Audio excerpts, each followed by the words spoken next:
አሁን ይመቸኛል መግባትና እሺ ለምን ለየት አላረጋውም ብዬ ጓደኞቼ ጋር አንድ አይነት ልብስ ነበር ያሰራነው እሺ ከዛ ያው ቅቤ የተቀባውኝ ፖስት አረኩኝ መልካም ልደት ለኔ ብዬ ሲላል እንደዚህ በጣም ስለዚህ ልደት ከተለመደው ወጣ ብሎ ማለት ነው አይደል አዎ ልደትን በቅቤ እንደውም አሪፍ ራስ አንድ ላይ እንዴ አሪፍ ራስ ነው አዎ ስንት ዘለቅሽ ይላል ያገሬ ሰው ሲጠይቅ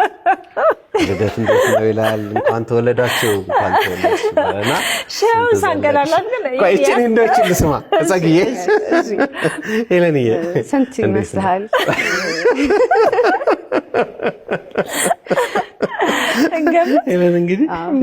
እንገምት እሺ ጸጊ ምን እንጃ ምናልባት ሀያዎቹ መጀመሪያ አጋማሽ ወይስ ወደ መጨረሻ ከሶስቱ ሀያዎቹ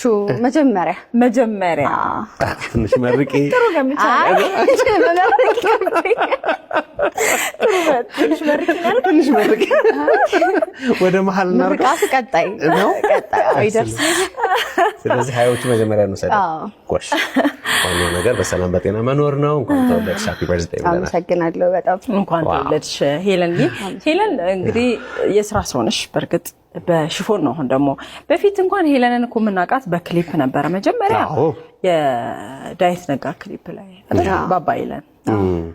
ከዛ ደግሞ በፊልሞች አሁን ወደ ስራው ገብተሻልና ስራ እንዴት ነው በጣም ቆንጆ ነው እግዚአብሔር ይመስገን ቻዩን ግልቅዳላችሁ ምን ዝም ማለት እሺ ምን የልደት ነገር ሲነሳ እኮ ነው የቂቤ ነገር ተወለደ አዎ ቅቤ ጠቃሚ ነገር ነው በቅቤ ልደት ነው ያከበረ ታውቂያለሽ አይቻላቅም ያው ሄለን እስቲ ሻይ እየጠጣሽ ይወዲወዳችንን አመሰግናለሁ ያው የኔ እሺ የመጀመሪያው ክሊፕ ከዳዊት ነጋ ጋር የሰራሽው ያላችሁ ስታነሱ ነፍሱን ይማረው የድሮ ስቱዲያችን ጋር የሚገርምሽ እዛ ጋር ለትምህርት ቤት ይመስለኛል ልጁን የሚያስተምረው እና ልጁን ይዞ ከትምህርት ቤት ሲወጣ አይቻለሁ ከዛ ካየሁት በጣም ባጭር ጊዜ ውስጥ ነው ያረፈው እና ሁሌ ሆዴን ይበላኛል የእውነት ልጁንም ስላየሁት ይመስለኛልና ነፍሱን ይማረው ይማረው ለኔም ያው ትልቅ አስተዋጽኦ አድርጎልኛል ዳዊት የመጀመሪያሽ አይደለም ማለት ፋዘሪም ጋር ይሰራውት አለ ግን እኔም በጣም ታዋቂ ያደረገኝ ዳዊት ነጋ ነው